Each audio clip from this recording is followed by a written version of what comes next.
দেখুন আজকের ভিডিওতে আমি আপনাদেরকে একটু রোড মার্কিং সম্পর্কে জানাবো। এই সামনে দেখতে পাচ্ছেন যে রোড মার্কিংটা কোনো ধরনের কাটা ছাড়া নাই, একটু পরে বলছি সেটা। আর এই যে দেখতে পাচ্ছেন রোড মার্কিংটা সামনে কি আছে, কাটা কাটা আছে, সামনে দাগ দেওয়া আছে। এইরকম রোড মার্কিং কিন্তু আপনি বাংলাদেশে যখন মোটরসাইকেল চালাবেন, হেঁটে যাবেন বা অন্য যে কোনো গাড়িতে যখন চলাচল করবেন তখন দেখবেন যে এরকম রোড মার্কিং রয়েছে। এখন বিষয় হচ্ছে যে এই রুট মার্কিংগুলোর আসলে কোনটার কী অর্থ সেটা তো আমাদের জানা দরকার। এই যে সামনে যে কাটা কাটাটা দেখতে পাচ্ছেন, প্রথমে যদি বলি এরকম কাটা কাটা যদি থাকে, আর এই যে রুট মার্কিংটা যে সামনে চৌরাস্তা রয়েছে, এই যে দেখতেন এটা, হ্যাঁ এটা আসলে সামনে চৌরাস্তা রয়েছে, জেব্রা ক্রসিং আশা করি আপনারা সবাই জানেন। আর যেটা বলছিলাম যে কাটা কাটা যেখানে থাকে, একটু সামনে যাচ্ছি, আর এই যে দেখুন এখানে লম্বাভাবে কিন্তু কাটা নাই, আবার সামনে কি আছে, এই যে কাটা কাটা আছে। আচ্ছা, তাহলে প্রথমে আমরা আসি কাটা কাটা। এই যে কাটা কাটা মাঝখানে যে রুট মার্কিংটা, এটা যখন আপনার থাকবে তখন আপনি মনে করবেন এই যে আমি ওভারটেক করতেছি, আবার ওভারটেক করে আমার লেনে চলে আসছি, ওটা হলো বিপরীত লেন, ওটা দিয়ে আসবে, এটা দিয়ে যাবে। এখন যদি এরকম হয় তাহলে আপনি ওভারটেক করতে পারবেন, অর্থাৎ এই কাটা কাটা থাকলে। আবার প্রথম যেখানে দেখালাম টার্নের মধ্যে, এই যে সামনে কিন্তু টার্ন একটা চলে আসছি, দেখুন এই টার্নের মধ্যে একটু স্পষ্ট করে দেখুন, এই যে দেখুন এখানে কোনো কাটা নাই, দেখতে পাচ্ছেন কাটা নাই। তার মানে কি এইখানে আপনি আপনার যে অপোজিট লেন আছে, এই যে দেখুন এখানেও কিন্তু কাটা নাই, তাহলে আপনার যে অপোজিট লেন আছে এই অপোজিট লেনে ঢুকে আপনাকে কোনোভাবেই ওভারটেক করা যাবে না। এইটার মানে হলো এটা। সো আশা করি বুঝতে পারছেন। আরেকটা বিষয় হচ্ছে যে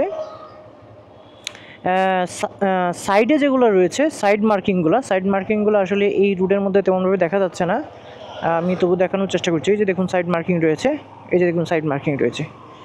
সো এখন আশা করি বুঝতে পারছেন যে সাইড মার্কিংগুলো হচ্ছে আপনি অপরিচিত রাস্তায় যখন মোটরসাইকেল চালাবেন অথবা অন্য কোনো গাড়ি চালাবেন, তখন এটা হচ্ছে যে আপনার রুটের যে শেষ অংশ আর কি, রুটের যে শেষ অংশ সেটা কিন্তু আসলে বোঝায়। আর এটাতে কি হয় যে আপনি যখন দ্রুত গতিতে গাড়ি চালাবেন তখন আপনার মানে এটা যে আসলে রাস্তাটার যে মাথাটা ওই পাশে আছে সেটা কিন্তু আসলে বোঝা যায়। তো সেটা বোঝা গেলে যেটা হয়, আপনি কখনো রাস্তার বাইরে যাবেন না, এরকম একটা কনফিডেন্স থাকে। এই অপশনটা হলো এটা। আরেকটা বিষয় থাকে, জেব্রা ক্রসিংটা আপনাদের অলরেডি দেখিয়েছি।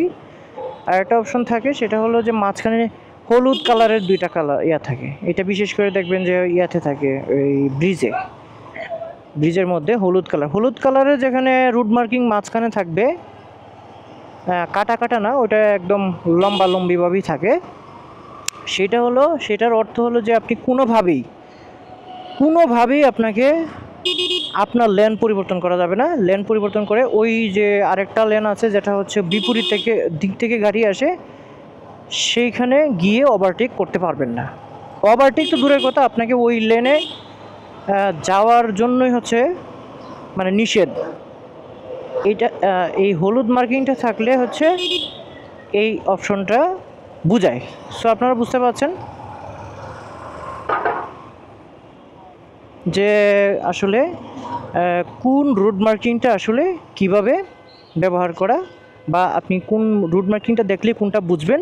আশা করি আপনারা অনেকেই জানেন, বিষয়গুলো জানেন। যারা জানেন না তারা হয়তো বিষয়গুলো আজকের পরে প্র্যাকটিস করবেন এবং আপনারা বুঝবেন বলে আশা করছি।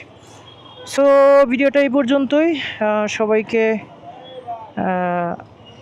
ধন্যবাদ জানাচ্ছি ভিডিওটা দেখার জন্য এবং ধৈর্য সহকারে এগুলো বোঝার জন্য।